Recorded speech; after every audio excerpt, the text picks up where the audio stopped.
My adopted brother has a strange obsession. He wants everything that's mine. My parents, my sister. He even went after my fiancée. In my past life, he took almost everything from me.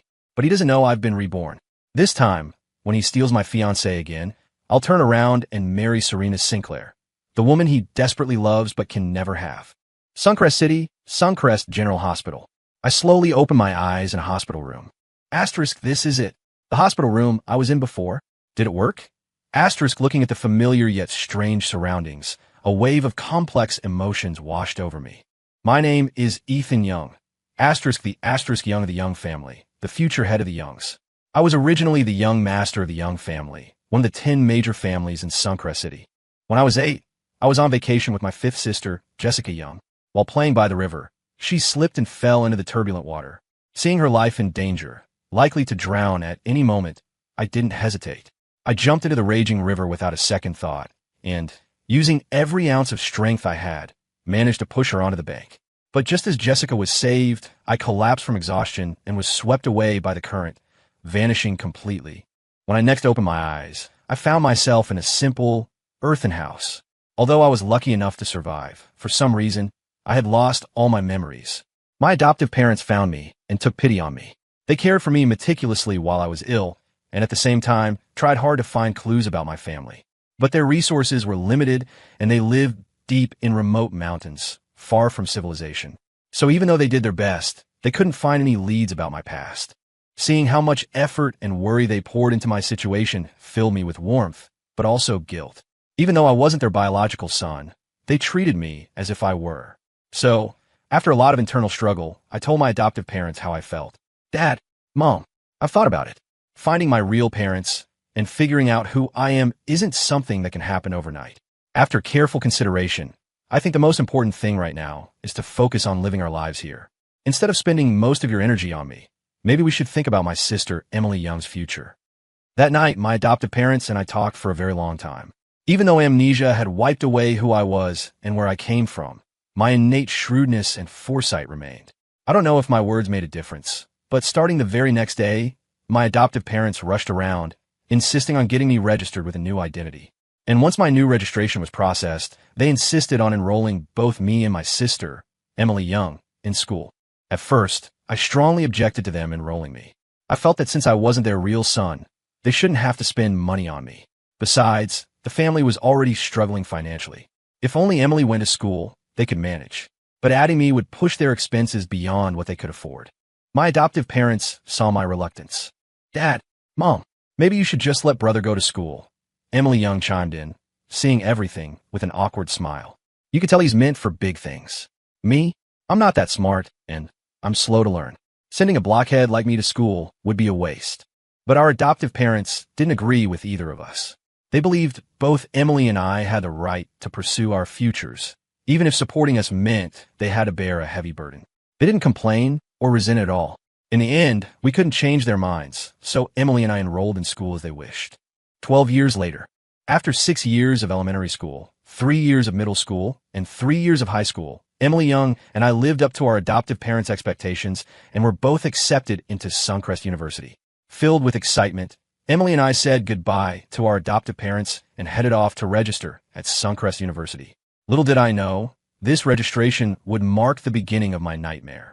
The first day of school at Suncrest University was the day I met my biological parents. Maybe it was the bond of blood, but somehow, in that vast sea of people, they recognized me with just one look. And they were right. I was indeed their son. Even now, a lifetime later, I vividly remember the day they showed up with the DNA test results. They wept uncontrollably, telling me how much they'd missed me ever since I disappeared. Overwhelmed with guilt, they immediately took me back to the Young family. Returning to my family should have been a joyous occasion.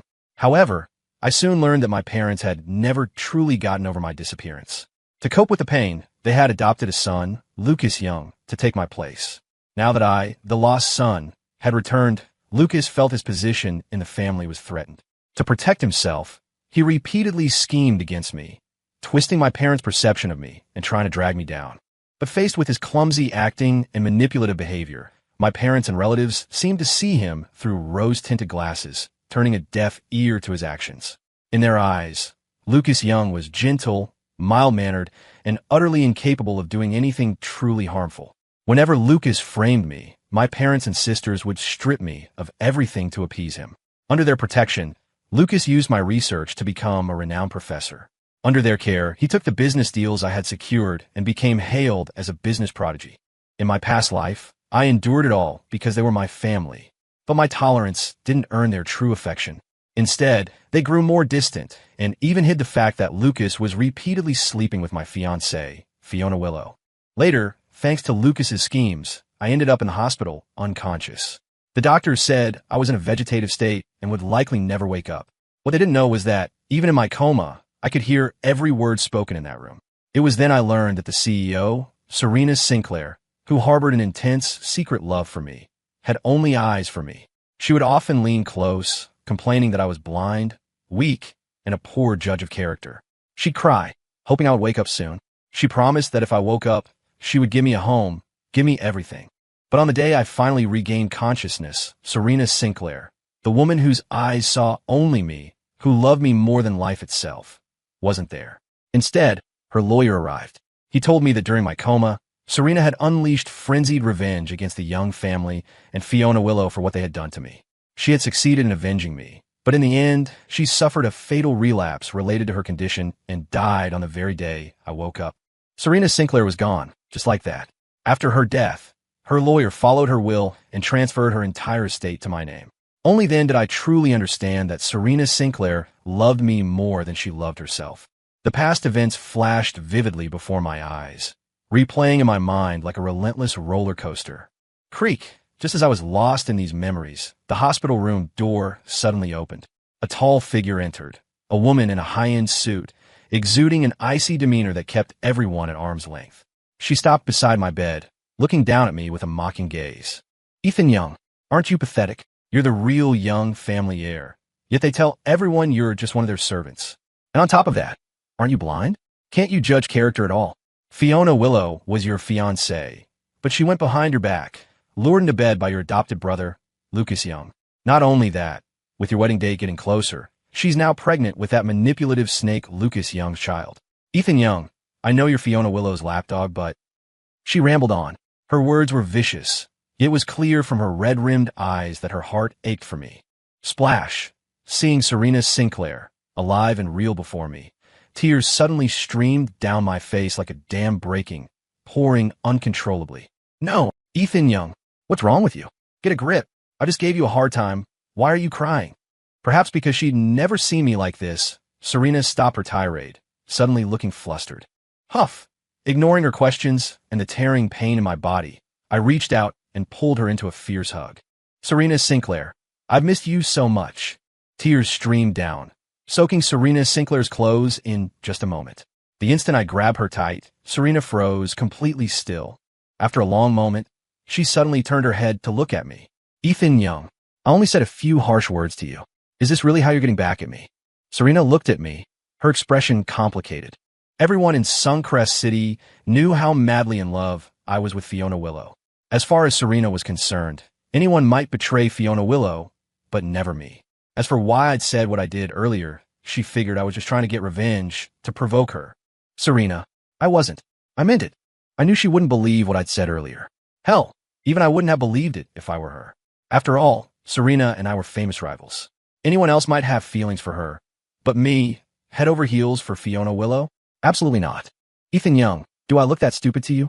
You said you missed me? Let me guess. You think saying that will make me start liking you.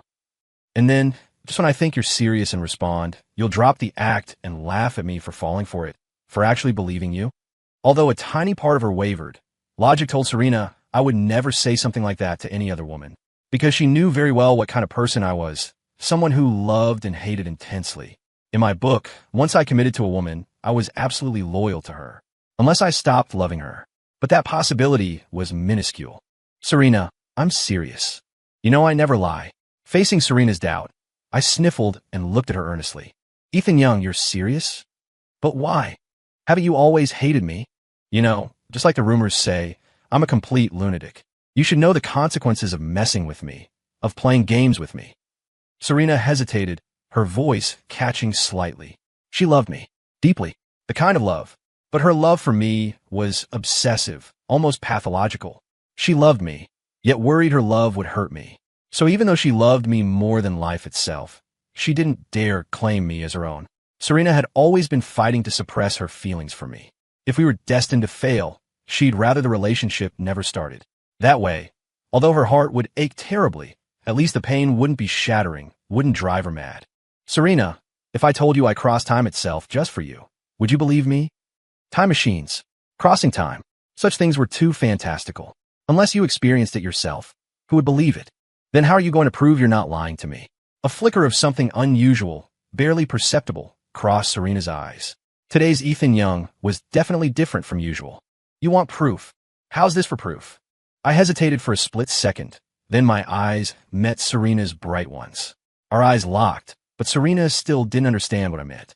The next moment, without hesitation, I pressed my lips to hers. Perhaps not expecting me to be serious, let alone go this far, Serena's eyes instantly widened. Her lips were soft, yielding. The instant our lips met, a faint, fresh, fruity scent filled my mouth. It was a fragrance that was uniquely refreshing and deeply reassuring. Maybe I'd never felt so at peace. Or maybe it was because this was my first kiss with Serena. After kissing her lips, seeing she didn't pull away, I don't know where I found the courage, but I slipped my tongue past her teeth. Then our tongues tangled together wildly. Serena and I kissed passionately for about a minute. Perhaps because I was trying too hard to prove my feelings, I wasn't paying attention when she suddenly bit me hard. Serena, are you part dog? Didn't you want proof? I just proved it to you. Why did you suddenly bite me? Serena hadn't bitten lightly. The moment she bit down, bright red blood welled up on my lip. Ethan Young, haven't you heard? I'm saving my first kiss for only one person, my future husband. Serena looked at me seriously, her eyes dark and unreadable. I know, I replied firmly. If you know, then why did you still come on to me? Don't you realize that if you mess with me and then leave, it'll kill me? It was true. This was Serena's first kiss. But this kiss from Serena was meant only for me. If I were with her, she would grow old with me. But if I ended up with another woman, she would choose to die alone, remaining faithful to me forever. I know. So, Serena, let's get married. How can I not know all this? If this were my past life, maybe I wouldn't have understood. But in this life, I just want to be bound tightly to Serena. If she lives, I live. If she dies, then I'll go with her. Marry me. You want to marry me? A flicker of disbelief crossed Serena's eyes. She had thought I'd just lost my mind, that it was the only reason I'd said what I did before. She never imagined that the first thing I'd say when I opened my mouth again would be about marrying her. My request was completely outside the realm of what Serena had considered. So when she heard those words, it felt like a dream. She couldn't believe what was happening. Yes, I knew how much impact those words had on Serena. I also knew Serena wouldn't be able to accept my proposal right away. But what could she do? Faced with my request, she simply couldn't refuse. Even if I'd said it casually, even if I were just joking, or even if it were just a momentary impulse, she would still agree without hesitation, unconditionally. An hour later, outside City Hall, Serena and I walked out hand in hand. Even though we had just gotten our marriage license at City Hall, making us legally husband and wife, Serena still felt like it was all an unreal dream. Ethan Young, am I dreaming? Inside the luxurious car, Serena gripped my hand tightly, still finding it hard to believe we'd actually gotten the license. No, I replied firmly. No. Then, can I take a picture and post it? Make it official. Serena's expression held a trace of joy mixed with caution. She looked hesitant, as if afraid I might get upset. You can, but you can't reveal that we got our license until after the wedding ceremony, I told her. Swish. Hearing this, Serena's initial joy vanished instantly, her face falling. It wasn't hard to see from her expression that she felt incredibly disappointed now. It made sense. After all, the person I'd always loved was Fiona Willow. Now, even though I'd married her, in Serena's eyes, it was probably just an impulsive act or decision made out of spite towards Fiona Willow. Serena, I'm not asking you to hide our license because I don't want to make our relationship public, I explained, squeezing her hand tighter when I saw she'd misunderstood. You know me. In the past, I wasn't just weak-willed, I was also blind, unable to judge people properly. So I want to take this opportunity to make a clean break with the past. Fiona Willow and Lucas Young's engagement party is in 7 days. If you agree, I'd like to schedule our wedding for the same day, at the same hotel as theirs. I wasn't saying this because I still harbored feelings for my parents or my ex-fiancée, Fiona Willow. It's because I plan to give my parents and Fiona Willow a big gift on the wedding day. Ethan Young, are you arranging things this way just to use me to provoke your ex-fiancée, Fiona Willow? Serena froze, and the hand I was holding trembled uncontrollably.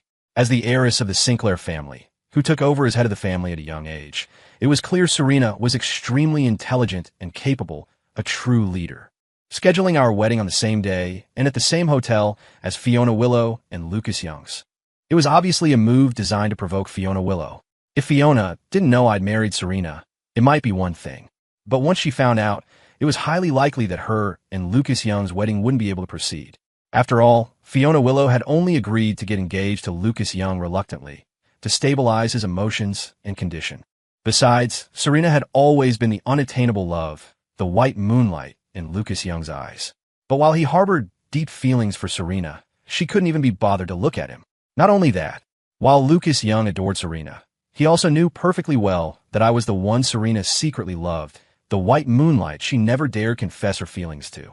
He loved Serena so much, yet her heart and eyes were only for me, whether it was because of unrequited love or something else. His malice towards me grew stronger and stronger, and his engagement party with Fiona Willow in 7 days was his way of getting revenge on me. In my past life, faced with his repeated humiliation and provocation, my cowardly nature would definitely have led me to swallow my anger and endure it silently. But in this life, I was no longer the person I used to be. Knowing everything he had done, how could I possibly let the tragedies of the past repeat themselves? Serena, are you being silly? I looked deeply into Serena's eyes, replying with sincerity. If I just wanted to use you to provoke Fiona Willow, there would have been absolutely no need to secretly get a marriage license with you. Getting this license and marrying you wasn't an impulsive decision. On one hand, I'm doing this to get back at Fiona Willow for her infidelity. And on the other hand, it's because I truly love you and want to marry you. But what if Fiona Willow finds out I'm marrying you and crashes our wedding? Even though I had made myself clear, Serena still felt worried. Will you abandon me, then, and leave with her? No, I replied. I wouldn't marry a woman with no sense of boundaries. I wouldn't marry an indecent woman. And I certainly won't be played for a fool, ending up raising another man's child. As I said this, a chilling glint flickered, almost imperceptibly, in my eyes. You know, hearing my words, Serena froze again. She seemed utterly incredulous that I knew the inside story. Did you also know about Fiona Willow's pregnancy? I froze for a moment.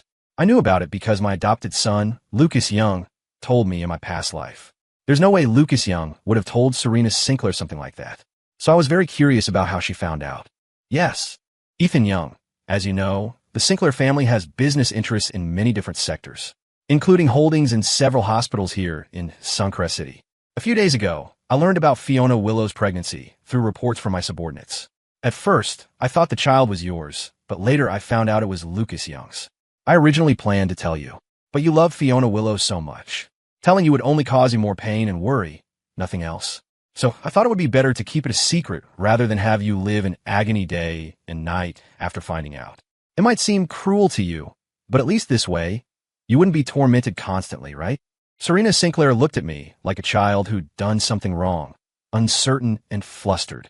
Seeing her like that, I couldn't help but feel moved and overwhelmed with emotion. Just as Serena said, if this had happened in my past life, after learning the truth, I definitely would have swallowed my pride out of cowardice and bowed down to Fiona Willow. If that had happened, the rest of my life would certainly have been filled with endless pain and suffering. Serena, you're such an idiot. I looked at Serena for a few moments, my gaze complex. Somehow, as the words left my mouth, I couldn't hold back my emotions anymore. I pulled her into a tight embrace, wanting to merge her into myself. That same day, the news of Serena officially announcing her marriage registration spread throughout Suncrest City. Seeing Serena post pictures of the two bright, newly issued marriage certificates, many friends, relatives, and business partners immediately left comments offering their sincerest congratulations. Some friends and family even sent messages asking who exactly Serena had married. Because I had previously told Serena to keep it quiet, when faced with questions from relatives and friends, Serena didn't reveal a single detail about my identity or information. She just told them they would find out who I was on wedding day. Suncrest City, inside a private room at a club. Crash, smash. Lucas Young's face was thunderous. He grabbed an unopened bottle of champagne from the table and slammed it hard onto the floor. Instantly, The bottle shattered, scattering glass and champagne everywhere. Damn it. Who the hell is it? Learning about Serena registering her marriage sent Lucas Young into a furious rage. Lucas, calm down.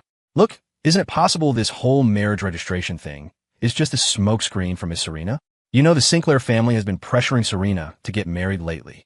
So it's very likely she's just pretending to be married to get her family off her back. Also in the room, Alex Johnson saw this and offered his analysis. Alex is right. That's probably what's going on. Otherwise, why haven't we heard anything about this before now? Another man spoke up. Exactly. Besides, doesn't this whole thing seem a bit illogical? Serena is the head of the Sinclair family. Someone in her position, even if they were getting married, would normally get engaged first, then marry. She didn't even have an engagement, just suddenly announced she's registered her marriage. Does that make sense? Yet another person chimed in. I think it's easy to figure out if this is real or not. Serena announced she registered her marriage, right? If that's the case, we just need to call City Hall and check. If she's telling the truth, we'll be able to find her registration record. Conversely, if we can't find anything, then it's fake. Said another. Everyone started talking at once. Hearing everyone's discussion, the darkness on Lucas Young's face eased slightly, his brow relaxing a bit. Without another word, he immediately made a phone call. A few minutes later, when his phone rang, Lucas answered it immediately. Lucas, we've checked on what you asked. Based on our search of the relevant systems, we couldn't find any information about Serena Sinclair registering a marriage. In other words, her registering the marriage. It's fake. The person on the other end reported as soon as the call connected. So it's fake. I was worried for nothing. Hearing this news, Lucas felt a little relieved. Meanwhile, at Willow Holdings. Fiona, are you really planning on keeping the baby? You know, no man would ever accept his wife being pregnant with another man's child. In the living room, Anna Sullivan glanced suddenly at the stunning figure beside her, then spoke, seeming hesitant. Anna, I don't agree with that at all. Lucy Fitzgerald cut in dismissively before Fiona could answer. Ethan Young is just a servant in the Young family. Fiona taking an interest in him is the luckiest thing that's ever happened to him. Besides, he comes from nothing and he's completely useless. If Fiona didn't like him, someone like him wouldn't even have the right to be near us. Don't worry. A smug look flashed in Fiona Willow's almond eyes. Ethan's my lapdog. He's so devoted to me. Forget being pregnant with someone else's baby, even if I brought another man home and did. You know, right in front of him, he wouldn't leave me. She seemed utterly certain Ethan couldn't leave her. Saying it in front of her friends also greatly satisfied Fiona's vanity. Can't leave you, huh? Outside the door, Ethan Young stood listening, his expression grim. Although he already knew what kind of person Fiona was, hearing her say it herself still made his heart ache. Asterisk Fiona Willow. Maybe the Ethan Young you imagine can't leave you. But I am Ethan Young. Since you're so confident, let's see who can't live without whom in 7 days. Asterisk. I clenched my fists, standing rigidly for a moment. Click. After a while, once I'd calmed down a bit, I opened the door and went inside. Swish. As I entered, Fiona and the others in the living room heard the noise and looked up. Seeing it was me, Fiona and Anna looked slightly uncomfortable. Ethan, when did you get here? Fiona asked immediately, perhaps unsure when I'd arrived or if I'd overheard their conversation. Just now.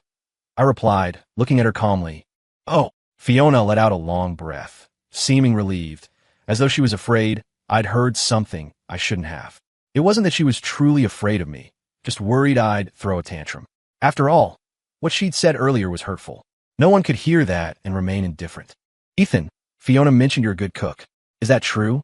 Why don't you show us what you can do? Lucy looked me up and down mockingly before speaking. Sorry, I said. I come from a humble background and haven't had any formal culinary training.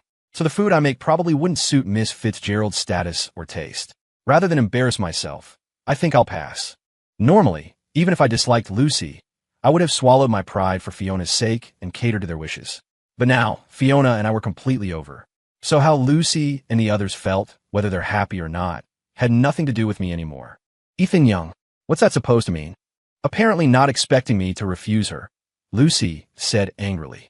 I asked you to cook because I felt like gracing you with my attention. I was doing you a favor.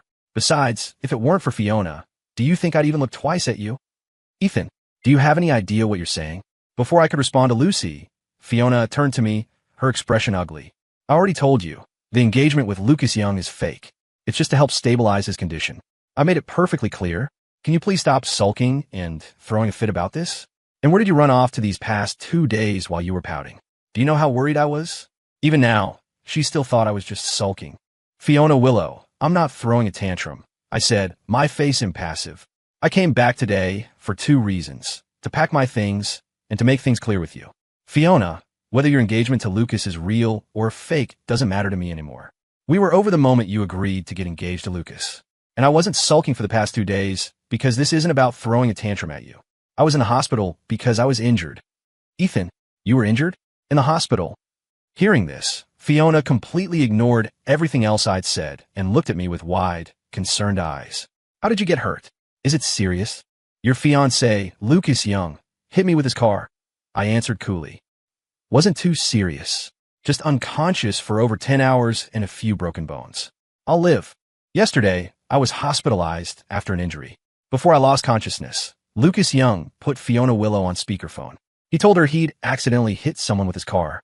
Hearing the panic and helplessness in Lucas's voice, Fiona tried to calm him down, saying, So you hit someone? What's the big deal? It's not like you killed them. And even if you had, I could make it go away. I knew Lucas called Fiona right there in front of me on purpose. He was disgusting, yes, but would he have dared treat me like that without Fiona enabling and protecting him? When the paramedics took me, unconscious, to Suncrest General Hospital, Fiona didn't even glance at the victim. Her only concern was for the traumatized Lucas. What? Disbelief flickered in Fiona's eyes. You were the one Lucas hit yesterday? That's right. Sorry I startled your fiancé yesterday. I stared directly at Fiona. I remembered what I'd seen and heard before I passed out. While Fiona was comforting Lucas, she'd blamed it all on me, the victim. Said I wasn't watching where I was going, that I was the reason Lucas was upset. Not only that, she'd even cursed me, wishing me a horrible death. My words dripped with sarcasm. Hurtful words like that would never have crossed my lips before. After all, I loved Fiona too much to ever say anything harsh to her. But now, I said them without a trace of hesitation. For a moment, I couldn't tell if my words had struck a nerve or if Fiona suddenly realized her mistake.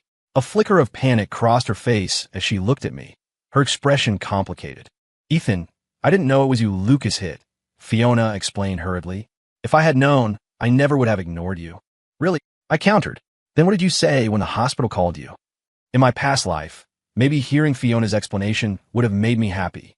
But now, I didn't believe a single word she said. Because while I was unconscious, a nurse at Suncrest General Hospital had tried calling Fiona from my phone more than once. But Fiona either ignored the calls or when she did answer, told the nurse I was just throwing a tantrum, faking an injury to get her attention. I wouldn't have known any of this if the nurse hadn't chattered on about it after I woke up. Ethan, I thought. Hearing what I said, Fiona looked flustered again, trying to explain. You thought. It's always what you think. I cut her off. Fiona, I know I'm not good enough for you. I know marrying into Willow Holdings was reaching too high. We're not equals. Our families aren't on the same level. A relationship this unequal. Even if we did get married, we just end up fighting constantly. Besides, since we met, you've said you love me, but you never really have. Not truly. Ethan, it's not like that. I really do love you, Fiona said, looking at me with a complex expression. Somehow, she felt like she was about to lose something important. Fiona, do you even believe that yourself? I asked calmly, not showing any anger. Since the day we met, have you ever trusted me? Not even once. Don't say I didn't give you a chance. If I told you I'm the heir to the Young family, that Lucas is just an adopted son, that he's not as innocent or fragile as he seems, and that he doesn't have depression, would you believe me? Ethan, there's a limit to your nonsense. Fiona seemed stunned that I would say such things. As soon as the words left my mouth, she instinctively refuted them. Lucas isn't like that. I understand you're jealous of him, but you need to realize jealousy makes people ugly. You can't slander Lucas just because you envy his position. In her eyes, everything I'd just said was a lie fabricated out of jealousy towards Lucas. She wouldn't believe a word of it. Fiona's reaction was exactly what I'd expected. Whenever Lucas was involved, Fiona became fiercely protective and defensive. Besides, I hadn't said those things to gain Fiona's trust. It was groundwork for my revenge. I knew she wouldn't believe anything I said. I knew that even if I told the absolute truth, Fiona would only believe what she wanted to believe. That's why, later, when I finally leave her, reject her, and expose Lucas's true nature, her pain and suffering will be that much greater. I let out a short, self-deprecating laugh. Then, without looking at Fiona again, I walked straight towards one of the rooms on the first floor. Even though I'm Fiona Willow's fiancée, I'm pretty conservative, so even though we live together, I've never touched her. The most intimate we've ever been is holding hands. Fiona, maybe you should just give in and apologize properly to Ethan Young, Anna Sullivan suggested gently. Seemingly noticing the cold way I looked at Fiona Willow. She'd see me ignore Fiona and walk into the room. Ethan Young might not come from much, but I can tell he doesn't seem like the type to lie. She'd see me ignore Fiona and walk into the room. Anna, I don't agree with that at all. I think Ethan Young is just saying that to exploit your guilt and get the upper hand. If you let him get away with this, he'll just walk all over you later. So you can't go soft on him. Ethan Young wants to make a scene? Fine, let him stew. I bet he'll come crawling back to you within 3 days. That Lucy is really something else, Anna thought, though she said nothing aloud. Asterisk, looks like I'll need to keep my distance from her from now on. Asterisk. Lucy's right, Fiona said, Lucy's words apparently striking a chord while Anna's left her unconvinced. I don't believe Ethan Young would actually leave me. After going into the room, I quickly gathered my belongings. While there were quite a few things that belonged to me, not many were exclusively mine. I stuffed the clothes and items I had bought myself into a backpack, slung it over my shoulder, and walked out of the bedroom. Ethan Young, that's enough of this act, Fiona suddenly called out from behind as she saw me leaving. Aren't you just looking for an excuse for me to back down? All right, fine. Just say it was my fault, okay? Even then, she still thought I was just throwing a tantrum, just putting on an act. I completely ignored Fiona Willow's shouts, my steps never faltering as I headed for the door. Ethan Young, if you dare walk out that door today, then we are really finished.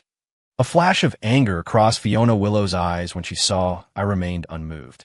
Bang, but regardless of what she said, I felt no lingering attachment and walked straight out of the villa, the door closing firmly behind me. Fiona, should we go after him and try to talk some sense into him? Anna couldn't stand it anymore, watching me disappear without a backward glance. Ethan Young didn't look like he was pretending today. Fiona, you know better than anyone how Ethan Young treats you. Honestly, good, decent men like him are hard to find these days. If you lose him, finding another man as good as him won't be easy. Anna, I disagree. Ethan Young might have looked determined, but when he left, he only took a small portion of his things. What does that tell you? It proves Ethan Young doesn't really want to break up with Fiona. He's just putting on a show. If he really wanted to break up with Fiona, why wouldn't he take all his belongings at once? Lucy's analysis sounded convincing and logical. Under most circumstances, her point would have been valid. But the problem is, everyone's different, and I'm not like other men. I wouldn't leave behind things that are mine. Conversely, I wouldn't take things that aren't.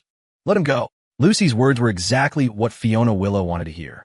I'd like to see how long he can last out there without me. Although she was angry, she still believed I was just throwing a tantrum, acting childish. And she had a point. I had done things like this before. But every time, I'd ended up caving within a day or two. The longest I ever held out was less than 3 days. It was precisely because of this history that Fiona Willow felt she had me completely figured out. After leaving the villa, I called an Uber straight to the place Serena Sinclair had arranged for me, Pine View Estates in Suncrest City. The estate grounds were expansive, featuring not only a lake, swimming pool, and golf course, but also numerous rare and valuable flowers, plants, and trees. As I got out of the car, Arthur Sinclair came forward to greet me. While instructing the household staff to take my belongings, he spoke. Sir, the young miss said that for the next few days, unless absolutely necessary, you should just rest comfortably here at the estate and recover. If you require anything, sir, please just inform the household staff here. As for your whereabouts, sir, rest assured that no one will be able to trace you before your wedding to the young miss. Arthur, where is Serena? I asked the older man beside me as we walked towards the villa entrance. Arthur Sinclair was the Sinclair family's butler. Well, sir, you and the young miss are getting married, aren't you? Arthur said respectfully as he led me into the villa. The young miss wants your wedding to be absolutely splendid, so she has already started handling the arrangements personally. Normally, this is something we would take care of properly with just a word from her. But the young miss said this is her own affair, and since it's her own, she naturally wants to handle it herself. Sir, to be honest, I haven't seen the young miss this happy, this joyful in a very long time. Asterisk, that silly girl, Serena. Asterisk, I thought, feeling touched. A sense of secret delight, mixed with a little thrill of excitement, bubbled up inside me. Arthur, do you have a computer here? Arthur Sinclair quickly led me into the villa. I wasn't sure if it was Serena Sinclair's idea, but once we were inside, Arthur led me straight to her room. Normally, my principles and sense of propriety would have insisted on separate rooms. But now we were legally married. Besides, Serena was completely unhinged. If I didn't stay in the same room, she'd definitely jump to wild conclusions and imagine all sorts of crazy things. So, to prevent her from spiraling and hurting herself with those paranoid thoughts, I decided to swallow my pride and abandon my usual principles. "Sir, if you need a computer, I can arrange to have one delivered," Arthur said respectfully. "Of course, if you need one immediately, you're welcome to use Miss Sinclair's computer." "Arthur, could you have someone give me a MacBook Pro and 2 SanDisk flash drives then?" I asked. He nodded and left to take care of it. "Miss Sinclair, the gentleman has just arrived safely at Pineview Estates." After leaving the room and heading downstairs, the moment Arthur stepped outside the villa, he pulled out his iPhone 15 Pro Max and called Serena. However, he didn't bring much luggage with him. Also, I noticed his clothes are rather plain, perhaps a bit dated. "Miss Sinclair, were you considering perhaps purchasing some Tom Ford suits for him?" As the Sinclair family's butler, Arthur held his position not just because of his absolute loyalty, but also due to his many exceptional qualities. His sharp eye, meticulous attention to detail, diplomatic approach, and innate understanding of how to serve his masters, for instance. Suits. A flicker of delight showed in Serena's eyes as she listened to Arthur's report from her Manhattan office. Understood. Before, she never had a good excuse to buy me gifts. But now that we were married, did a wife need a reason to buy things for her husband? Of course not. Back in the room, after Arthur left, I tossed my backpack onto the king-size bed and walked over to the walnut desk. A Mac Studio sat on the desk. I sat down and powered on the machine. The Apple logo appeared, and when the password screen popped up, I automatically typed in my birthday. Just like that, the computer unlocked. The first thing I saw was a selfie of me set as the desktop background. How did Serena get a selfie of me? She probably took it secretly with her Leica when I wasn't looking. This was just one of many photos she had of me. The rest were likely saved in batches to an encrypted iCloud album. I easily opened Finder and started browsing through the old photos in the Time Machine backup with amusement. "Sir, here are the computer and flash drives you requested." I must have gotten lost browsing, because over an hour had passed. I was chuckling at one of the pictures when Arthur came back in, carrying a brand new MacBook Pro and the SanDisk drives. "Arthur, isn't Serena back yet?" Seeing it was already 5:30, I asked as I closed the Mac Studio. "Sir, Miss Sinclair called earlier. She said she won't be back from Wall Street until around 6. Arthur added, placing the new laptop on the desk. "She also mentioned that if you're hungry, sir, you can ask the Michelin chef to start preparing dinner early." Although he hadn't known me long, he could already tell I wasn't the person described in the rumors. "No, that's all right. Since Serena isn't back yet, I'll wait and eat with her when she returns." I waved dismissively at Arthur's suggestion. We exchanged a few more words before he turned and left the bedroom. As soon as Arthur left, I opened the new MacBook Pro and waited for it to start up. Meanwhile, once Arthur was clear of the room, he pulled out his phone and called Serena again. On the call, he reported on my status and repeated what I had said. Hearing that I had used her first name with Arthur and that I wanted to wait to have dinner with her, Serena felt a surge of joy and excitement. She immediately urged her driver to get the Maybach moving faster. Back in the room, once the new laptop booted up, I connected to the encrypted Wi-Fi and immediately used my skills to hack into the Summit Grand Hotel security system. Jessica Young. Lucas Young. What will you two do when the surveillance video from the presidential suite leaks, right after your engagement party, in 7 days? A few minutes later, after running a penetration test using Kali Linux, I had downloaded a 4K HD video clip to my local drive via the TOR network. The subjects of the video were none other than the Young family's adopted son, Lucas Young, and my 5th sister, Jessica Young. A romance between consenting adults is perfectly normal. Even involving siblings, as long as they aren't blood-related, it isn't necessarily scandalous.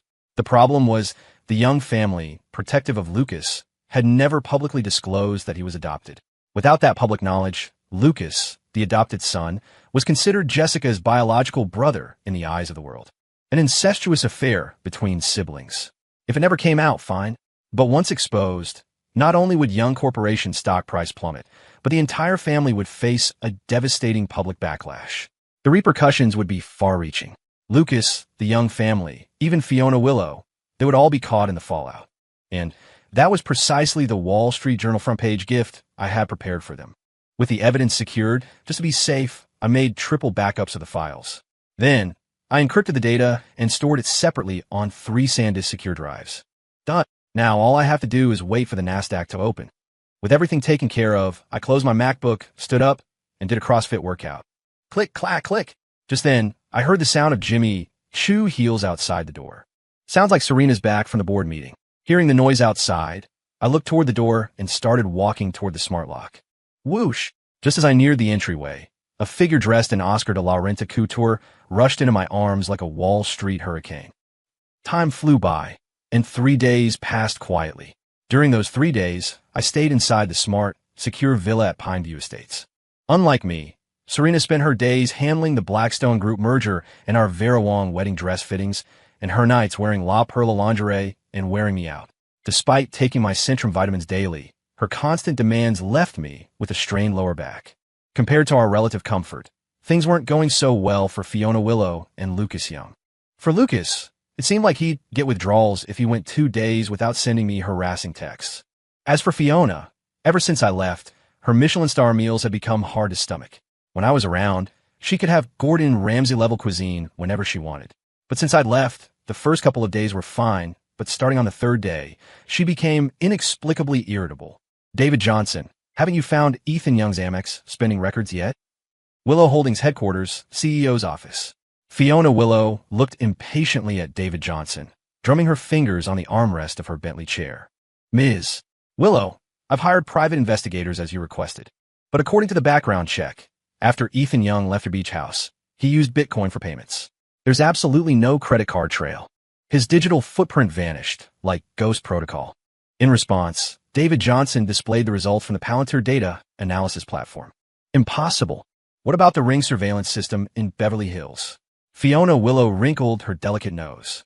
Already checked. The community security system was breached by an unknown hacker at the time.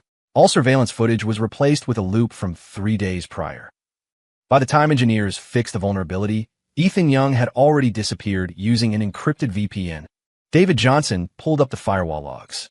During these 3 days, it wasn't just Fiona trying to find me through Mossad channels. Lucas Young was also posting bounties for information about me on the dark web. Fiona was looking for me out of some kind of Stockholm Syndrome-like dependency. Lucas, however, was looking purely to satisfy his sadistic urges. Over these 3 days, although Lucas couldn't find me, he used a burner phone daily to send me intimate photos of himself and Fiona. Perhaps because he saw I was leaving his iMessages on read, he went so far as to insanely send Fiona's prenatal checkup report from Mount Sinai Hospital. Looking at the legal evidence he'd willingly provided in the encrypted signal chat, I couldn't help but laugh at Lucas's stupidity. He was doing this simply to trigger my PTSD, to watch me break down. In my past life, seeing this material would definitely have sent me into a deep depression. But now, after EMDR therapy, I've already achieved post-traumatic growth. My silence drove Lucas crazy. Unable to find me, he even posted a bounty thread on Reddit. As for my biological parents, Edward Young and Sophia Chase, while I was missing, they were vacationing in St. Tropez. On their priority list, the Family Trust Fund's distribution plan ranked far higher than their missing son. Time slipped by, and another 3 days passed. According to the countdown on the Bloomberg terminal, there were only 24 hours left until Fiona and Lucas's engagement. That day, I was sunbathing by the infinity pool at the Smart Villa. Miss Emily Young, the master, is in the solarium. You haven't seen the master in a while. Shall I prepare some Laurent Perrier champagne for you both? By the heated pool, I was taking a light nap, wearing Bose noise-canceling headphones. Just then, I heard Arthur's voice from outside the bulletproof glass. Emily Young. Which Emily? My light sleep was interrupted by the vibration of my smart bracelet. Hearing the chime indicating the genetic lock had opened, I took off my Gucci sunglasses and stood up. Swish! As the bulletproof glass sliding door opened, the familiar jingle of a Van Cleef bracelet reached me before the figure appeared. Bro, as I looked at the figure, the girl clutching a Harvard Law textbook looked back at me. Still the same girl who loved wearing Reformation dresses. Still the same new generation teen who used the Hinge dating app. Emily, how did you hack the villa's biometric system? Bro, you think I took those MIT hacking courses for nothing? Besides, as the heir to the Young family, you're being pretty lousy as a big brother. We might not be blood related, but legally, we're still brother and sister. As my brother, how could you plan a huge wedding with Serena at St. Patrick's Cathedral and not even tell me or the trust fund executor? If Serena hadn't sent her private jet to pick me up, Were you just planning to elope in Vegas? Emily revealed half her face from behind Balenciaga's sunglasses, expressing her annoyance by flicking through TikTok on her phone. Emily, it's not what you think. My plan was always to take care of things here first, and then go back home later to have another wedding ceremony, following our local traditions.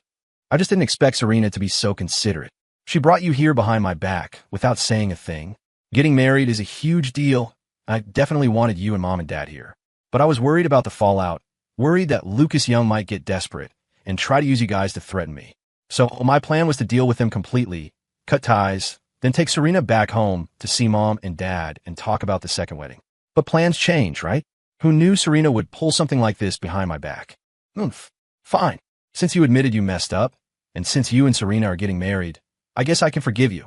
Emily didn't know about my plan, but she knows I wouldn't intentionally leave her out. Even though she was a little upset, she decided to forgive me. Come on, bro, spill it. Emily nudged me with her elbow and grinned goofily. You used to be so blind when it came to her. How did you suddenly see the light? Seriously, compared to that Fiona Willow, Serena leaves her in the dust, like miles behind. And not just that, Serena's way better looking than Fiona, and she has a great personality. Plus, she's rich. She's the perfect life partner, no question. I couldn't argue with Emily, saying Serena was beautiful and rich, but saying she had a good personality? I wasn't so sure about that. Serena's goodness was reserved for me, for people she considered her own. To everyone else, she was ice cold. Well, that's just because your big brother is charming. I joked. Hey, since you're here, where are Mom and Dad? I'd sent Emily back home earlier for her own safety. So she was here now. Mom and Dad must have come too, right? Oh, Mom and Dad? Emily chuckled. They're out in the yard right now. Bro, you know Serena's family's yard is bigger than our entire farm back home. When Mom and Dad saw all this space, they just couldn't get over letting good land go to waste. Seriously, they think it's a shame not to be growing crops or vegetables here. I knew exactly what she meant. For wealthy people, it's about lifestyle and ambience. But for Mom and Dad, coming from the countryside, it's about sustenance. In their minds, letting good earth sit idle is just disrespectful to the land. That afternoon, after lunch with Emily and my parents, Serena cleared her schedule to take them shopping downtown on Rodeo Drive. Even though Emily and my parents aren't related to me by blood, Serena treated them like family. Love me, love my dog. She bought them piece after piece of custom Balmac clothing. And not only that, Serena usually spends money like water without batting an eye, but she was really considerate of my parents' feelings. For instance, those Brunello Cucinelli jackets, costing thousands, maybe even tens of thousands of dollars, she somehow passed off as discount fine from TJ Maxx. I knew she did it because she didn't want my parents to worry about the cost. They live pretty simply. After all, the most expensive thing they own probably didn't cost more than $300. If they knew those jackets cost thousands, their frugal natures would make them feel terrible and anxious. While things were warm and happy over here, Fiona Willow was getting increasingly agitated. David, have you found any sign of Ethan Young yet? Tomorrow was her engagement party with Lucas Young. Usually, when Ethan threw a fit and ran off, he'd be back within 3 days. But it had been 6 days now. It was like he'd vanished into thin air, not a single word. Fiona had kept her cool at first, but now a sense of panic kept creeping in. It felt like she was really about to lose him. Ms. Willow, I've mobilized the Blackwater reconnaissance team, David Johnson reported. But even with them, we haven't located Mr. Young. Ms. Willow, do you think maybe he's holed up in one of those crypto mines? Lying low just to spite you make you worry? Before Fiona could respond, he quickly added, Ms. Willow, maybe this isn't the time, but my Palantir analysis shows his behavior patterns this time are significantly different. Usually when Mr. Young throws a tantrum, he surfaces within 3 days. But this time, his digital footprint has completely vanished. Frankly, I wouldn't believe it was possible without NSA-level tech support. Also, your engagement party is tomorrow. If Mr. Young doesn't show up by the end of today, the predictive models show an 87% probability he's planning some kind of legal countermove. Like what? Fiona asked. Her head had been throbbing for days over Ethan, and she wasn't immediately grasping David's implication. Like the FBI showing up at the engagement party tomorrow with a search warrant, or the SEC launching a surprise audit on Willow Holdings. David Johnson pulled up the results from the risk management model. Ruin my engagement to Lucas? If he really dared, I wouldn't blame him. In the past, hearing something like that, Fiona might have accused me of being unreasonable. But during the days I was gone, Fiona actually started hoping I would do something like that. After all, if I actually made a move at her engagement party, it would prove I still loved her. If I didn't show up, she wouldn't necessarily feel reassured. Anyway, Fiona's feelings right now are incredibly complicated. On one hand, she's afraid I'll take legal action. On the other, she's hoping I'll show up. Mr. Young, based on my micro-expression analysis of Fiona, her dopamine patterns indicate a deepening dependency on you. Furthermore, today, when I mentioned to Fiona the possibility of Ethan taking legal action regarding your engagement party tomorrow, her galvanic skin response showed a 32% increase in anticipation. Mr. Young, I advise you to contact O'Melveny and Myers beforehand. Otherwise, if Ethan shows up with a federal judge, it could get messy. That evening, after work, David Johnson didn't return to his Upper East Side apartment. Instead, he went to an exclusive members-only club in the heart of Manhattan. Don't worry, I'm not afraid of him pursuing legal channels, Lucas Young said, hearing David's words, his expression flickering. If he doesn't show up, my hedge fund's plan to short Young Corporation stock falls through. In the past, he always felt he had the upper hand with me. But this time, the me who used to be insecure and weak managed to turn the tables with an SEC complaint. Lucas had Fiona wrapped around his finger. But in the last few days, because of my disappearance, Fiona's attitude towards Lucas has cooled. Before, whenever Lucas faked a panic attack, Fiona would rush to his side, frantic with worry. However, my disappearance upset that balance. From Lucas's perspective, my actions must be part of a complex business counterattack. He doesn't know that I'm not doing this as a business tactic. I genuinely don't want Fiona anymore. Furthermore, the reason Lucas hopes I'll make a scene at his engagement party is precisely because he wants my overreaction to trigger restrictive clauses in the prenuptial agreement. You see, the Young family prioritizes its business reputation above all else. This engagement party was approved by the board of directors. Although they know the marriage is just for show, a capital maneuver that could be dissolved later, even as a performance, they won't tolerate anything that could damage the stock price. If I were to take action, I might succeed, but doing so would also trigger an SEC investigation. Besides, the reason Lucas is marrying Fiona isn't because he genuinely loves her. It's because Fiona was my ex-fiancée. Anything that was mine, he had to take. Now Fiona belongs to him, and she's even carrying his child. Even if I managed to win Fiona back, I'd still have lost to him. Not only that, but just the other day, he sent me the genetic test report confirming Fiona's pregnancy via encrypted email. Seeing the woman I once loved pregnant with another man's child. It would be one thing if it were some stranger. But it had to be Lucas, the very person who ruined me with insider trading. For me, this is probably more agonizing and painful than any failed business merger. Seeing me suffer, seeing my distress, only makes Lucas feel more delighted and satisfied. Darling, tomorrow we're getting married. After tomorrow, the Wall Street Journal will know who your husband is. So tonight, be a dear, show some mercy, and let me go to the study to handle the Blackstone merger, okay? Since moving into Pineview Estates and sharing a room with Serena, she hasn't let up. She's either tempting me in La Perla silk pajamas or pouring Macallan 25 down my throat. The crucial part is, every time she makes demands on me, the next day, she has her private doctor give me a vitamin 4 drip. In just a few days, my body fat percentage has dropped from 12% to 8%, and I have to perform while wearing a fracture recovery brace. Who the hell can stand this? Letting you off the hook isn't out of the question. Serena blinked her captivating blue-gray eyes, swirling the Dom Perignon in her champagne glass. How about this? We reduced the number of times tonight. What about 6 positions from the Kama Sutra? Isn't 6 a bit much? How about this? What about the traditional missionary position? Just give me a break tonight. Let me look at my Bloomberg terminal. Tomorrow morning is the crucial moment for shorting Young Corporation. You wouldn't want your husband nodding off when NYSE opens, would you? Facing her Queen of Wall Street aura, I didn't dare refuse directly. I could only use capital maneuvers as a shield. It's not that I can't perform. It's just that tomorrow I have to manage a billion-dollar short trade. I need to keep a clear head and can't afford to lose composure during the CNBC live broadcast. Well then, how about 3 positions in exchange for access to 2 quarterly earnings reports? Serena traced my tie with a Chanel polished fingernail. The next day, as the Wall Street opening bell rang, the day finally arrived for Serena and me to get married at St. Patrick's Cathedral. Of course, today was also the day Fiona and Lucas were getting engaged at Trump Tower. 9 o'clock in the morning. Suncrest City, Summit Grand Hotel, first floor ballroom. The hall was already buzzing with activity, packed with prominent figures from Suncrest City's upper crust. Usually, it was rare for so many of these influential people to gather in one place. But today they were all here. Timothy Young, congratulations, congratulations. I never expected Lucas Young to be so capable, managing to win over Suncrest City's top socialite. Inside the hall, numerous distinguished-looking men surrounded Timothy Young, offering their congratulations one after another. You're too kind, Mr. Chase. Children have their own paths to follow. Matters of the heart are just like that. They hit it off, and well, here we are. Timothy Young seemed to be thoroughly enjoying the compliments, his face beaming with pleasure. Mr. Chase, I feel a bit bad saying this. Mr.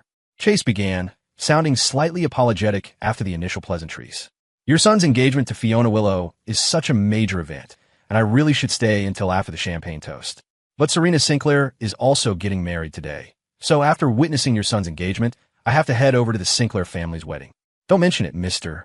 Chase, Timothy replied, though a flicker of displeasure crossed his mind. He didn't show it.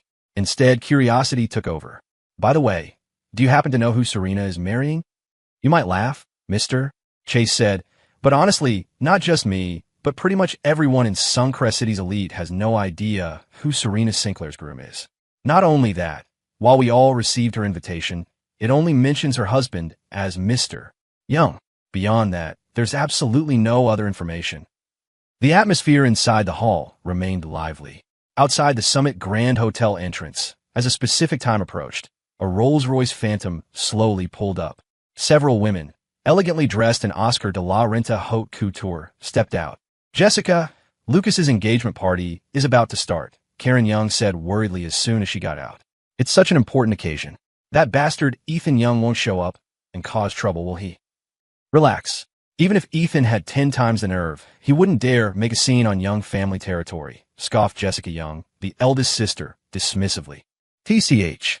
Just then, behind the luxury car they had arrived in, a Maybach Accelero stopped. As the car came to a halt, a valet, already waiting nearby, quickly stepped forward and opened the door. As the door swung open, I stepped out, dressed in a Brioni haute couture suit. Jessica, look, isn't that Ethan? My appearance immediately caught the attention of the 5 Young family sisters who had just gotten out of their car. Ethan Young, what are you doing here? Let me tell you, this is not a place you should be. Furthermore, today is Lucas's engagement day. If you dare cause any trouble, I absolutely will not let you off the hook. As the 5 young sisters stared at me, my gaze swept over them briefly. Then, I looked away, giving them no further attention. Our encounter here today was no accident. It was the result of my careful planning. Of course, the young sisters knew nothing about this. They all assumed I had crashed the party, intending to ruin Lucas's engagement celebration. Especially the 5th sister, Jessica Young. The moment she saw me, she strode furiously towards me and yelled, Jessica Young, stop being so full of yourself. All right? Don't worry, I'm not here today because of your family's stupid business. I'm here for my own wedding. I wasn't surprised by Jessica's hostility, merely stating the facts calmly. You're here for your own wedding? Jessica's eyes filled with scorn as she looked me up and down. Ethan Young, don't you think you're ridiculous? Do you know where you are? This is the Summit Grand Hotel. The minimum cost for a wedding here starts at $5 million. What's more, you don't even have a girlfriend, and you're saying you're getting married? To Serena Sinclair? What if I told you I am marrying Serena Sinclair? Although she was just mocking me, her sarcastic remark hit the nail on the head. I was indeed here to marry Serena. Huh? Jessica laughed mockingly. Ethan Young, take a look in the mirror. You're not even worthy to carry Serena's shoes. Why would she ever look at you? Her eyes glinted playfully, clearly disbelieving a word I said. Believe it or not, I don't care, I retorted, a humorless smile playing on my lips. And another thing, anyone in the world can badmouth me, slander me. But you, Jessica Young, you don't have that right. Don't forget, 8 years ago, if it weren't for me, you'd be dead.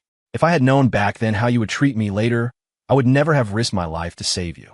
After all, a venomous snake like you, repaying kindness with hatred, doesn't deserve to live. Facing her ridicule, instead of getting angry, I laughed, finally saying aloud, right in front of the other 4 sisters, the words I had held back for years before my rebirth. My words were calm, but the moment I spoke, Jessica froze, a complex expression clouding her face. Others didn't know the real reason I disappeared all those years ago, but Jessica knew everything. As the heir to the Young family, my position was undeniable. After I went missing trying to save my 5th sister, Jessica, she twisted the facts, afraid the family would blame her. She told our parents I disappeared because I was being reckless. She also claimed that while she tried to save me, The current was too strong, and just as she was about to reach me, I was swept away. After hearing her account, our parents, though still somewhat resentful, weren't nearly as angry with her. Furthermore, after I returned to the family, Jessica tested the waters with me. When she found out I had amnesia, she relentlessly fed me that same story, trying to brainwash me. She repeated it so often, she eventually started believing her own lies. Ethan Young, what are you implying? My words were loaded, and the other four sisters weren't stupid. They could clearly hear the undertone. It means exactly what you think it does. About what happened all those years ago. Jessica lied to you. She claimed I fell in the river because I was fooling around. But was I really the one fooling around who fell in? And she claimed she jumped into the river to save me. This woman, who can't even doggy paddle, a complete landlubber, would jump into raging rapids to save someone? Do you really think that's possible? I asked, looking calmly at the other four sisters. Ethan, stop. My words sliced through Jessica's pretense like a scalpel. As the truth spilled out, some of Jessica's long-buried memories started to resurface. Perhaps recalling what really happened back then, she cried out, her body starting to shake uncontrollably. Although she didn't explicitly admit I was telling the truth, her reaction told the other four sisters everything they needed to know. Jessica Young, mark my words, what goes around comes around. Those who do wrong will eventually face retribution. And you, I said, looking straight at her, enunciating each word, will soon face the judgment you deserve. Ethan Young, even if everything you said is true, so what? You're still alive, aren't you? Besides, that was years ago. It's all in the past. What's the point of dredging up the past like this? Seeing me press the issue, Kate Young suddenly stepped forward and snapped at me. It's easy to talk when you're not the one who suffered, Kate Young. But don't worry. Soon enough, you'll face the consequences you deserve, just like Jessica. Let's see if you can still act so tough then. I already knew the true colors of the five young sisters all too well. 12 years had been enough for them to completely wear away any bond of kinship we once shared. In their eyes, I was now just an insignificant nobody. Why would they care if I lived or died? Half an hour later, hotel banquet hall, first floor. As a string quartet began to play, Lucas Young stood on stage, looking exceptionally handsome in a custom Tom Ford suit. Beside him, Fiona Willow wore an Elie Saab haute couture gown. The two of them a picture-perfect couple. Standing beneath the crystal chandelier, they looked like screen idols from Hollywood's golden age. In stark contrast to the dazzling couple on stage, I stood back in the shadows near the entrance, a cold observer to the unfolding farce. On stage, Fiona maintained a polite smile, but her eyes darted restlessly. Her gaze swept across the room, as if searching for someone. Suddenly, her eyes found me near the entrance. Her pupils contracted instantly as our gazes locked. Congratulations. Happy engagement to you and Lucas. Maintaining eye contact with Fiona, I casually picked up a glass of Dom Perignon from a waiter's tray and raised it to her across the room. On stage, Fiona stared back, seeing my calm, congratulatory demeanor. Her perfectly manicured nails dug sharply into her palm. Knowing me, Fiona must have expected hysterics, a public meltdown. But instead of losing control, I was composed, almost elegant. My posture suggested she meant nothing to me, like a complete stranger. This wasn't supposed to happen. This was completely off script. Fiona's breathing grew ragged. Asterisk, damn you. I knew you'd show up. Asterisk, go on, make a scene. Attack me like the mad dog you are. Asterisk, Fiona's distress didn't escape Lucas's notice. He followed her gaze and saw me standing in the shadows. When his eyes met mine, I didn't look away, just offered a cold smile, the kind you might see on a Wall Street trader. Sir, your wedding to Miss Serena is about to begin. It's time to change and get ready. Just as Lucas shot me a look of pure hatred, Arthur Sinclair entered through a side door and, in full view of everyone, bowed deeply to me. Not only that, but the Sinclair family butler respectfully presented me with a pair of diamond-encrusted cufflinks. Ignoring the two piercing stares from the stage, I calmly pinned on the Van Cleef and Arpels brooch, the symbol of the groom. The word groom, etched onto its platinum base, glinted coldly under the lights. Seeing Arthur Sinclair treating me with such deference, and noticing the groom boutonniere pinned to my chest, a staggering reality hit Fiona Willow and Lucas Young like a ton of bricks. I was getting married. And not just that, the bride might very well be the Sinclair family heiress herself, Serena Sinclair. Impossible. Impossible. Absolutely impossible. Fiona Willow trembled, the air around her chilling. Hasn't Ethan Young always loved me? How could he possibly marry someone else? Damn it, Lucas thought. Is Ethan Young really the one marrying Serena? But how? No, wait, that's highly likely. Serena has always been infatuated with Ethan Young, and lately, Ethan Young has just vanished off the face of the earth. If anyone could arrange that, it would have to be Serena. Suddenly, it all clicked into place for Lucas Young. Showtime. Unlike them, seeing the horrified looks on their faces, I ignored them completely, pulled out my iPhone 15 Pro Max, and sent a message. The instant the message went through, the lights in the Summit Grand Hotel ballroom plunged into darkness. Then, an image flashed onto the large screen. Images flashed across the screen. At first, they seemed innocuous. But after a few photos, the tone shifted drastically. A steamy video began to play, showing a man and woman locked in a passionate kiss. Though their bodies were pixelated, the reporters present instantly recognized the pair. Isn't that Jessica Young and the Young family's adopted son, Lucas Young? Aren't they legally brother and sister? Adoptive siblings involved like that. I wouldn't have believed Young Corporation could have a scandal like this if I hadn't seen it myself. Recognizing the couple, the engagement party guests began whispering, their faces filled with contempt. It's over. It's all over. The moment Jessica Young saw the video, she froze, trembling uncontrollably. The other Young family members looked on, their faces contorted with rage. Turn it off. Turn it off now. Karen Young roared, turning to see the screen, her eyes practically bulging with fury. Slap.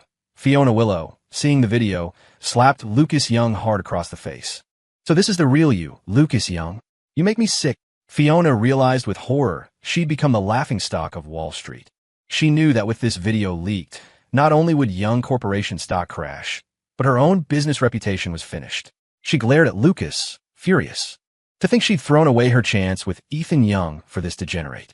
The memory of Ethan's cold indifference sent a sharp pang through her heart. Asterisk no, I absolutely cannot lose Ethan Young. Asterisk. Hitching up her Valentino skirt, Fiona ran after me in her Manolo Blahniks.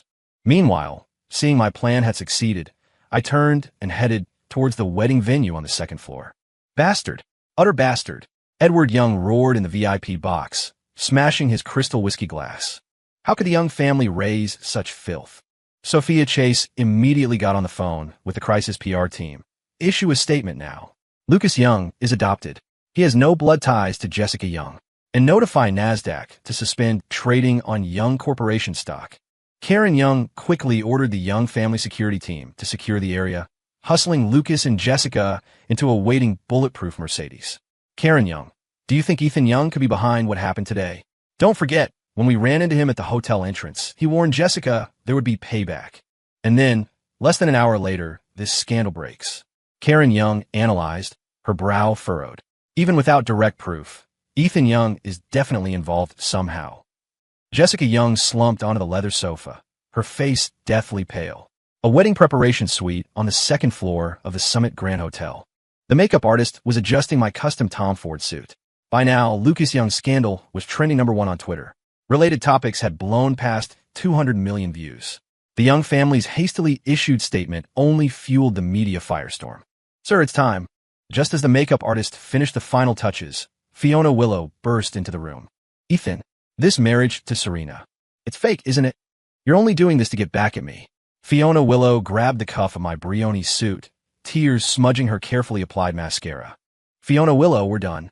I coldly pulled my arm away. The Van Cleef and Arpels cufflinks glinted under the lights. I don't believe you. You loved me for 10 years. We can start over. I'll get rid of the baby right now. She fumbled frantically in her Hermes bag for her phone. Is this your love, Fiona Willow?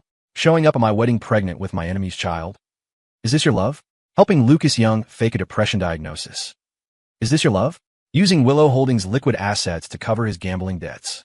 I leaned in close to her perfectly made-up face, catching the familiar scent of her Jo Malone perfume. How could you know? Fiona Willow stumbled backward, knocking over a bottle of La Prairie Skin Caviar Essence on the vanity. From the very first time you got a room with him at the Hampton, the Kroll investigators I hired documented everything. And just so you know, the DNA report for the child you're carrying is already on file with the SEC. Now, get out of my wedding. It's the only way Willow Holdings might retain a shred of dignity. Straightening my Cartier tie, I walked towards the chapel doors, Fiona's devastated screams echoing behind me. As I walked down the aisle towards Serena Sinclair to the strains of the wedding march, CNBC was broadcasting live coverage of Young Corporation's stock plummeting 37%. Serena Sinclair, her hand adorned with a Harry Winston diamond ring, took my arm. Facing the Wall Street Journal cameras, she flashed a triumphant smile. "Thank you all for witnessing the union of the Sinclair and Young families," she announced. "Our first joint venture will be the acquisition of a 51% stake in Willow Holdings." "Dad, Mom, it's confirmed. The man Serena Sinclair married. It's Ethan Young, the Young family. After what happened today, Lucas Young and Jessica Young were both grounded. Only after dealing with those two did Coco Young and the others find out about my marriage to Serena." "What? The person Serena married is Ethan Young? That little bastard. He carries the Young family blood. How could he get married, something so important, without discussing it with us first?" Hearing this news, Edward Young's head throbbed violently. It was only then that they remembered I was their biological son. "Edward," Victoria Chase said, "while what Ethan did was wrong, this isn't necessarily bad for the Young family. The Sinclair family's wealth and influence are far greater than Willow Holdings.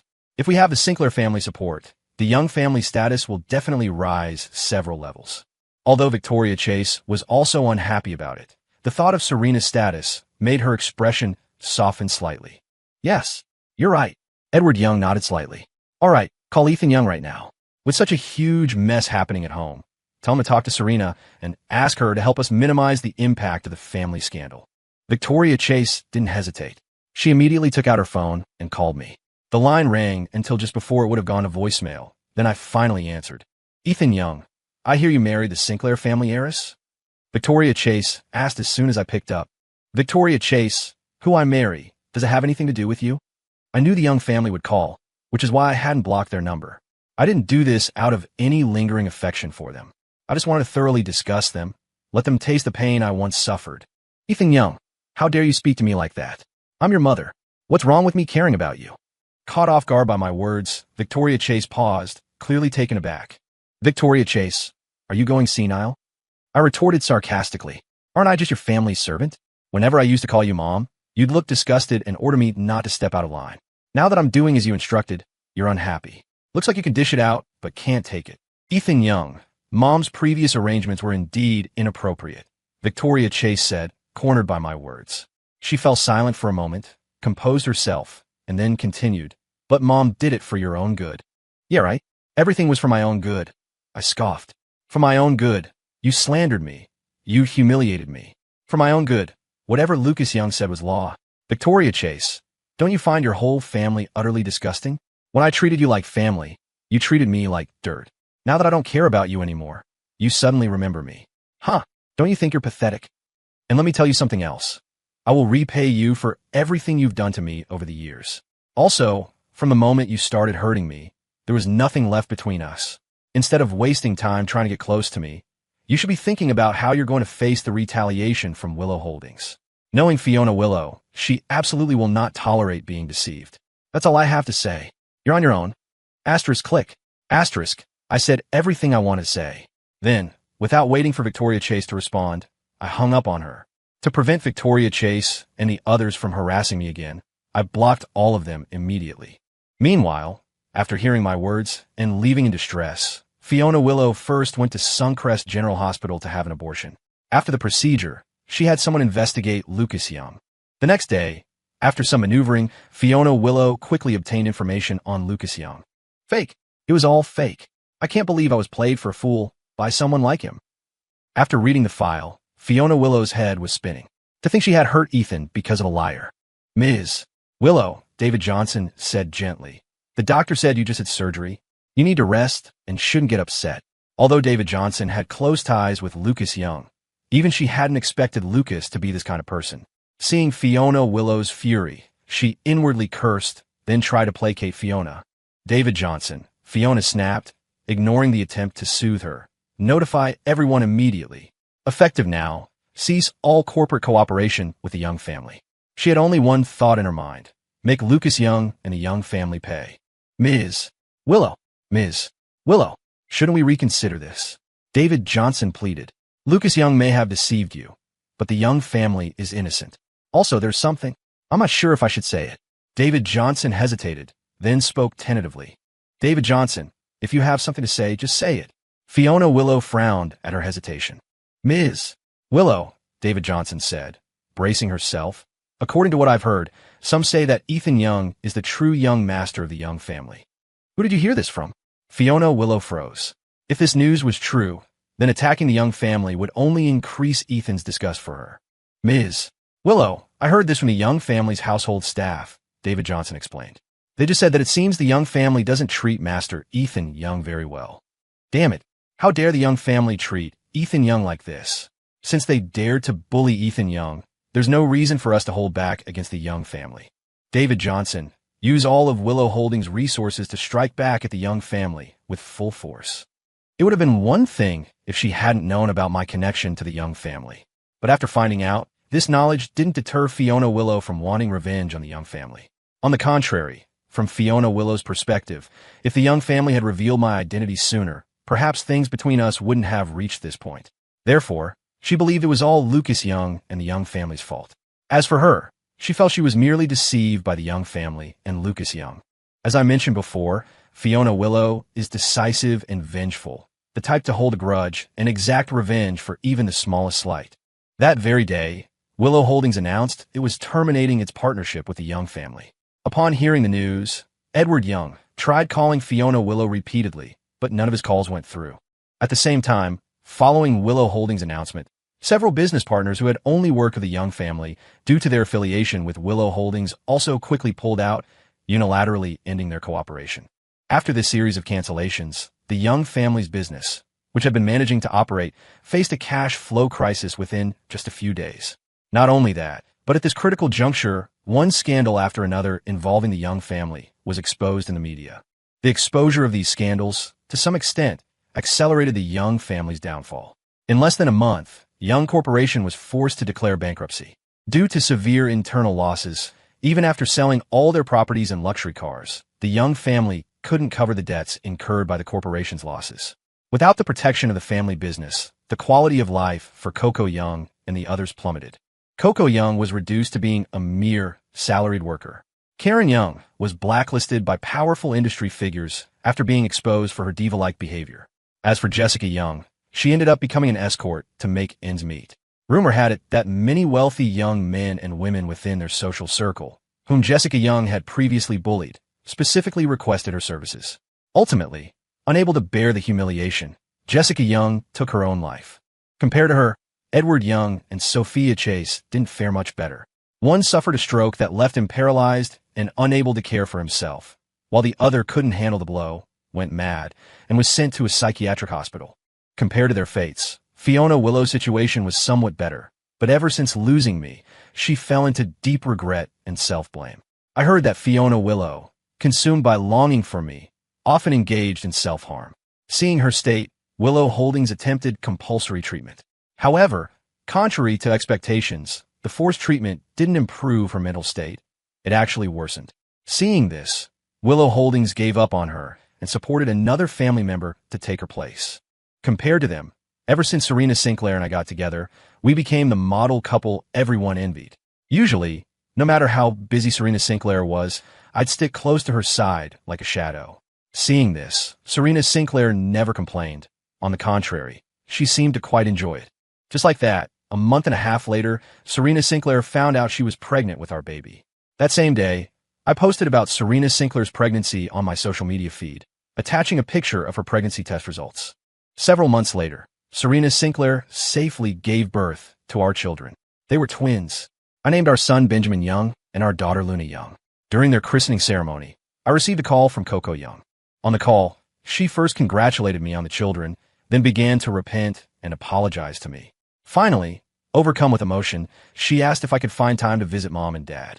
I told her that affection offered too late is worthless and that I had cut ties with them long ago. For the rest of my life, my only family would be my adoptive parents, Serena Sinclair, Emily Young, and my two children.